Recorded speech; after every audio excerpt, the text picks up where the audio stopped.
Muy buenos días a todos. Quería comunicarles en primer lugar que, bueno, por supuesto, una de los ejes, de los ideales del presidente Milei es precisamente la reducción del Estado y la eliminación de todo lo que no genere un beneficio para los argentinos. Se tomó la decisión de avanzar, esto por supuesto ya lo habíamos comunicado, pero estamos dando los primeros pasos para avanzar en el desmantelamiento de diferentes institutos que efectivamente no sirven o no sirven absolutamente para nada, o son grandes cajas de la política, o son simplemente lugares para generar empleo militante. Así que empezamos a avanzar con el primero de ellos. Por supuesto, esto lleva un tiempo. Las cuestiones burocráticas hacen que los tiempos no siempre sean los que uno desea, ni los que la gente espera o los que la gente esperaba. Pero lo cierto es que no dejamos de avanzar en cada uno de los temas que prometimos. Así que el primero de ellos va a ser el INADI.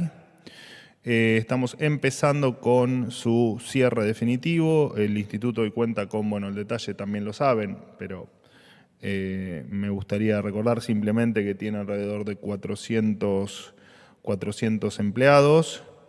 Tiene decenas de oficinas a lo largo y a lo ancho del país. Y bueno, lo cierto es que muchas veces estos institutos además siempre tienen la particularidad que en muchas oportunidades están conducidos por funcionarios de dudosa idoneidad.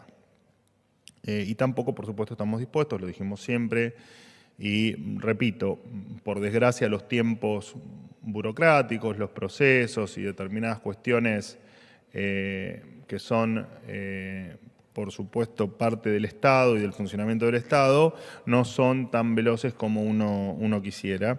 Pero lo cierto es que no vamos a seguir financiando ni rosca política, ni lugares donde se paguen favores políticos, ni donde haya cientos o decenas de puestos jerárquicos que no suman absolutamente nada a un país que, como siempre digo, está absolutamente empobrecido y donde no podemos hacer que la gente con sus impuestos siga bancando, pagando o sosteniendo este tipo de cuestiones.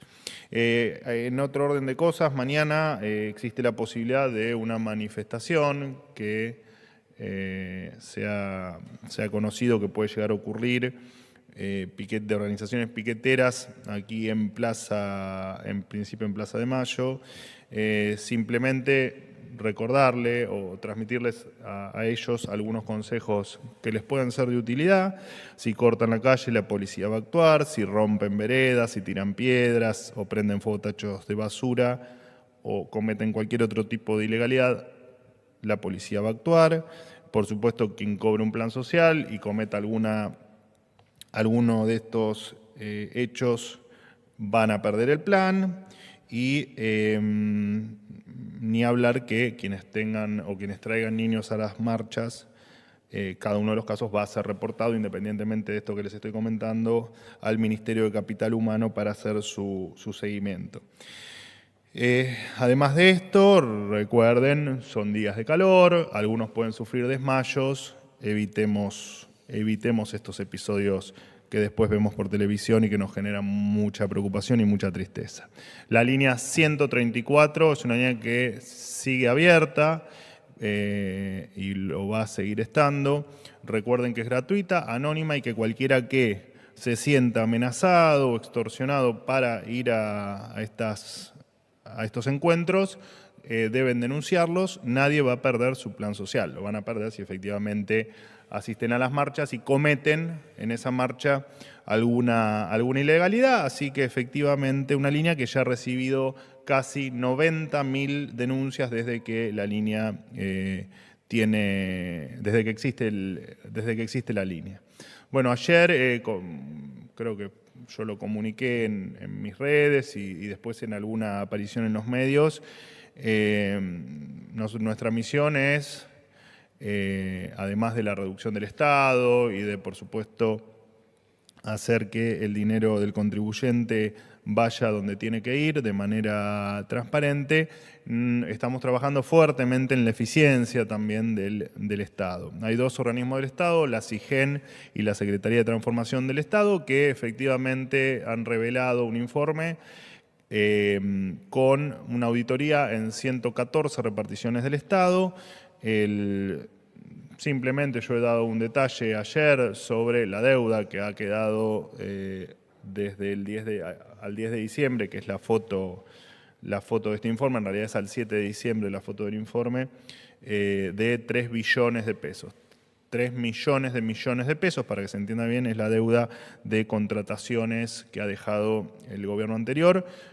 Este informe es muchísimo más amplio. Además, cada ministerio y cada dependencia está avanzando en el pedido y perdón la redundancia, y en el propio avance de algunas auditorías puntuales muchísimo más específicas en algunos temas graves que se han detectado. Toda esta información, por supuesto, no se las voy a dar yo. Es probable que el propio presidente de la Nación dé detalles adicionales y, bueno, después, por supuesto, cada una de las carteras se encargará de hacer lo propio. Sin más nada que decirles, los escucho como cada día de la semana. Vocero, buenos días. Nicolás ¿Cómo andás, Gallardo, Nicolás? de CNN Radio. Le quiero hacer dos consultas, dos definiciones, temas internacionales de la agenda del presidente. Preguntarle acerca, en el marco de la visita de la número 2 del Fondo Monetario Internacional, Caputo ayer adelantó que podría haber un desembolso, o están hablando eso con el FMI. Ayer la periodista económica de La Nación, Florencia Donovan, habló de 15.000 millones. Le quiero preguntar si formalmente existe ese pedido del gobierno para un desembolso de ese estilo. Y por último, mañana el presidente recibe a Anthony Blinken, funcionario clave de Joe Biden, y 24 horas después entiendo que va a estar en Washington por un foro republicano, donde va a estar el expresidente y candidato Donald Trump. ¿Cree que puede haber inquietud de la Casa Blanca y eso podría complicar la relación con los Estados Unidos ante las inminentes elecciones allí? Gracias. Empiezo por el final. No hay ninguna posibilidad de que nada empañe la relación con los Estados Unidos. Ni el episodio que mencionás, ni ningún otro que me puedas mencionar en el futuro. Y en relación al pedido al fondo, no es así. De todas maneras, es bueno aclarar que estamos, por supuesto, absolutamente alineados con lo que pueda llegar a pedir el fondo en materia de metas y en materia de lo que se debe hacer para estabilizar la economía argentina y, por supuesto, salir adelante y empezar a ser un país viable.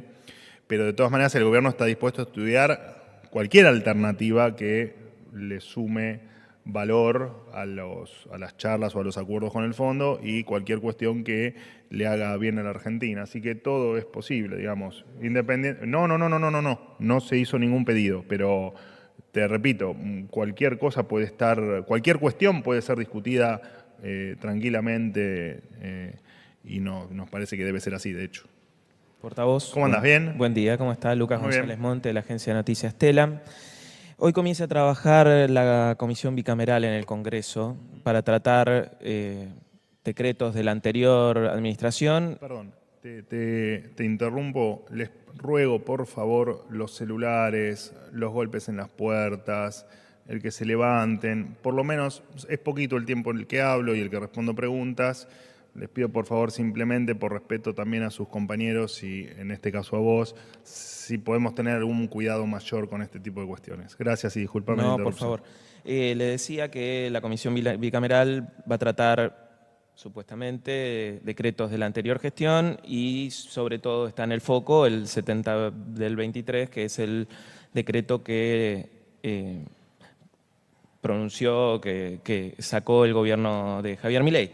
Recién el ministro del Interior, Guillermo Francos, en una entrevista, dijo que hay intencionalidad en algunos sectores del kirchnerismo de entorpecer la gestión del gobierno nacional en esta comisión. Teniendo en cuenta que el presidente siempre habla de que el gobierno trabaja con escenarios posibles, se analizó la posibilidad de que efectivamente el decreto 7023 sea rechazado en la comisión bicameral y en ese caso, ¿cuáles serían los pasos a seguir por el gobierno? Muchas gracias. No, bueno, a ver, es difícil contestarte porque no, la verdad es que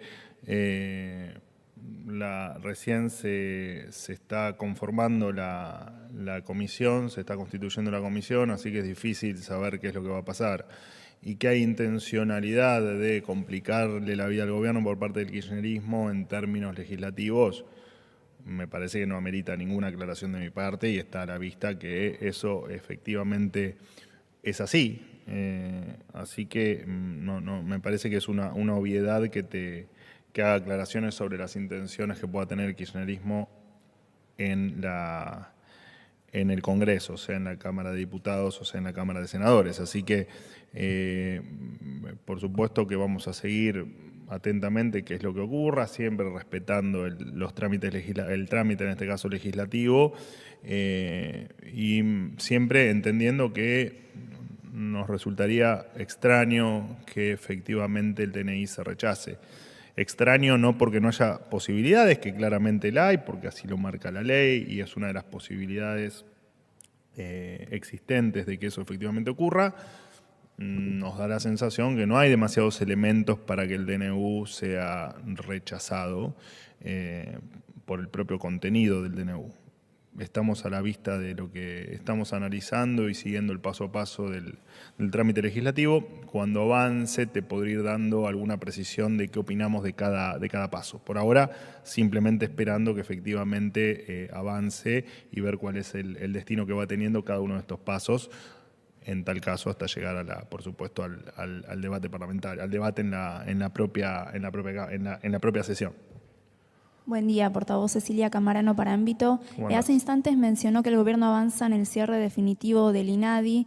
Quería preguntarle cómo se va a hacer esto, si se va a hacer a través de un decreto, por ejemplo, qué va a pasar con sus trabajadores y trabajadoras, y también si en línea con esto y el anuncio hace unos días del desmantelamiento de algunas áreas de PAMI, si el gobierno tiene en mira algunas instituciones u organismos también para avanzar en el mismo sentido en los próximos días. Gracias. Sí, hay,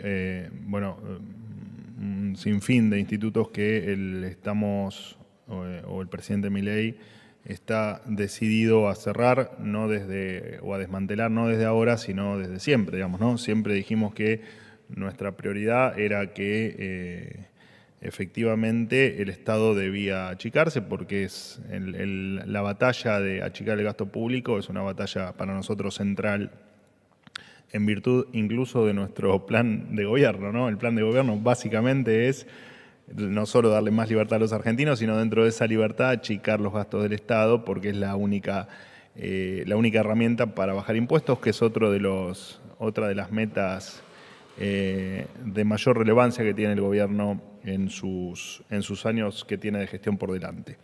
Y te repito, como dije en mi introducción, los trámites burocráticos no siempre son tan sencillos ni como uno tuviese ganas, ni como efectivamente la gente espera o hubiese esperado que sea, que la velocidad que... Entendemos que la gente espera otra velocidad en algunas cuestiones, pero lamentablemente la burocracia pone ciertos límites a las decisiones que uno pretende llevar adelante, y uno de esos límites es este caso. La verdad es que nos encantaría que el INADI esté cerrado hoy. Eso no puede ocurrir precisamente por estos tiempos, pero a partir de hoy, si se quiere, empezamos con todas las actuaciones administrativas que haya que hacer.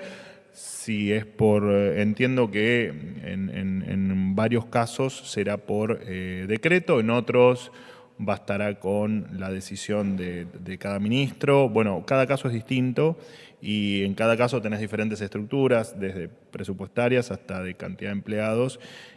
Bueno, siempre dijimos lo mismo, ¿no? Empleado que esté de más no tiene razón de ser que un argentino abone su sueldo con el sacrificio que hace trabajando para pagar en parte los impuestos. Así que eso será un tema que iremos resolviendo instituto por instituto y de acuerdo a, por supuesto, la calidad de cada empleado, no solo idónea, sino también contractual.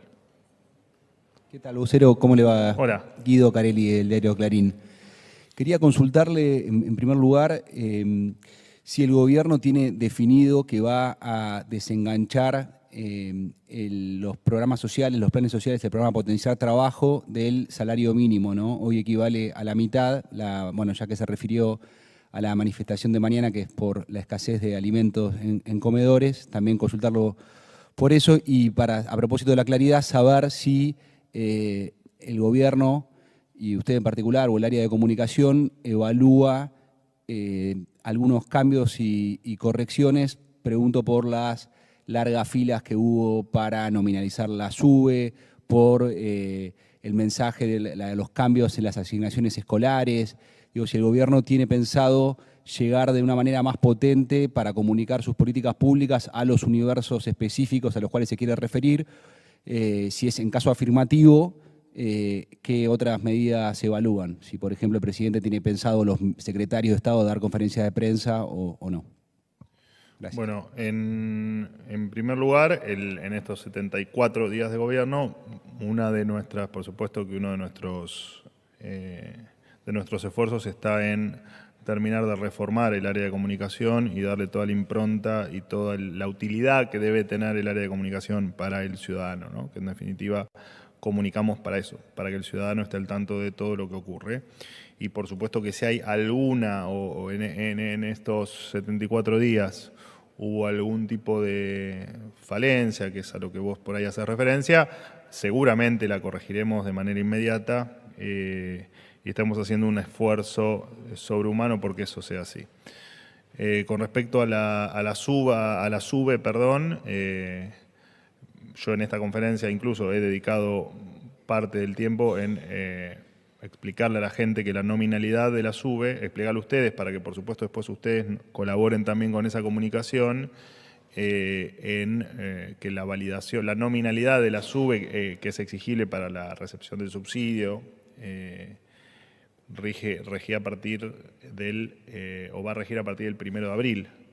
Entiendo que en la gente, en su deseo por supuesto, en su deseo legítimo, y está muy bien que así sea, de no perder ese subsidio, tal vez quiso ir lo antes posible a hacer efectivamente ese registro, pero me viene bárbara la pregunta porque aprovecho para contarles a todos que tienen un margen de tiempo todavía para hacerlo, como para que no se generen esas filas interminables. Y después, por supuesto, hay temas estrictamente operativos que obviamente se van a ir corrigiendo si hubo algún error. No me acuerdo qué otro caso mencionaste, pero... O si, por ejemplo, digo, más allá de esta instancia de conferencia de prensa, que por supuesto no toda la ciudadanía sigue, de alguna manera sí el gobierno va a comunicar de una manera más potente, sí, con campañas de bien público, sí, igualmente en YouTube, donde sea, no sé, igualmente, conferencia de prensa.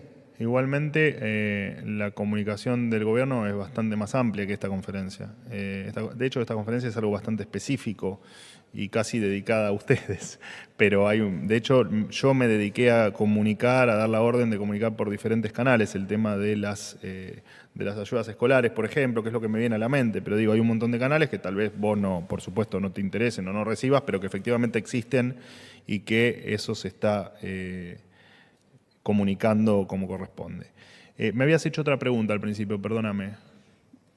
En la misma sintonía le Sí. le preguntaba, digo, por conferencia de prensa de los secretarios de Estado o mismo del presidente, y la otra pregunta de otro tema era si el gobierno efectivamente va a desenganchar los planes sociales del salario sí, perdóname, mínimo. el tema de los planes sociales. Sí, efectivamente los planes van a ser descalzados del salario mínimo, pero al margen de eso también me viene bien la pregunta. La comunicación del gobierno está en cabeza mía, no solo la vocería, no solo la voz del presidente, sino el resto de la comunicación del gobierno, que parte de esa comunicación, por supuesto, está descentralizada en los ministerios para temas puntuales. De hecho, yo muchas veces ante preguntas de ustedes les pido que por favor vayan a buscar determinada información a los diferentes ministerios. Así que no veo digamos, la pregunta tuya en definitiva. Patricia Bullrich ha dado conferencias de prensa en esta misma sala, es una ministra que efectivamente habla bastante con los medios, no sé si diariamente, pero habla bastante, y me parece que la comunicación de las diferentes áreas, lo relevante, no es necesario que efectivamente o necesariamente los ministros tengan que hacer declaraciones permanentemente y de hecho en muchos de esos casos yo estoy para suplirlos. Última pregunta. ¿Qué tal, Manuel? Buen día. Eduardo Menegazzi para Infobae. Usted se refirió hace algunos días a la eliminación de los fondos fiduciarios, o de varios de los fondos fiduciarios que existen, que son 29. Mencionó las diferencias que habían, que algunos habían sido creados por ley, otros por decreto. Más allá de esa eliminación, quisiera saber cómo va esa medida que va a adoptar el gobierno. Sobre todo, bueno, porque fue hace unos cuantos días y todavía no se avanzó. Usted habló de los trámites burocráticos y demás, pero bueno, ¿qué es lo que se está analizando y hacia dónde van a ir ese dinero, hacia dónde va a ir ese dinero que se va a ahorrar de $2.000 millones, fue la cifra que usted mencionó? Gracias. Bueno, en parte, por supuesto, está el hecho que vos acabas de comentar y que yo comenté al principio de la conferencia, que es el tema de la burocracia que muchas veces hace que, incluso por cuestiones de análisis jurídico, requieren cierto tiempo y cierto cuidado. Además, una aclaración que la hice, pero tu pregunta me sirve para volver a aclararlo. Los fondos fiduciarios se van a eliminar por la falta de transparencia. No necesariamente el dinero o el fin de los fondos fiduciarios van a desaparecer completamente. Uno de los fondos, por ejemplo, maneja subsidios al transporte.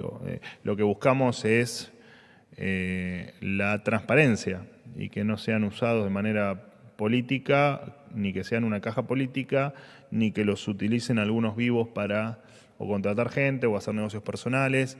Y la verdad es que nada se sabe porque la particularidad que tienen es precisamente la falta de transparencia. Así que lo que buscamos es la transparencia, no es que se elimine la función que cumplía cada fondo, sino simplemente tener más transparencia y aquellos destinos que encontremos que efectivamente deben seguir existiendo de dinero, tal vez que sigan existiendo, muy transparentados, muy controlados y que la gente pueda saber desde y hacia dónde va ese dinero, porque es dinero del contribuyente. No hay ninguna razón para que fondos públicos sean utilizados por funcionarios públicos sin el grado de transparencia que amerita el uso del dinero público, porque es dinero de todos los argentinos, es dinero tuyo, es dinero mío y también es dinero de, como digo siempre, de aquel que le cuesta todos los días llevar un plato de comida arriba de la mesa. Gracias, chicos. Hasta mañana.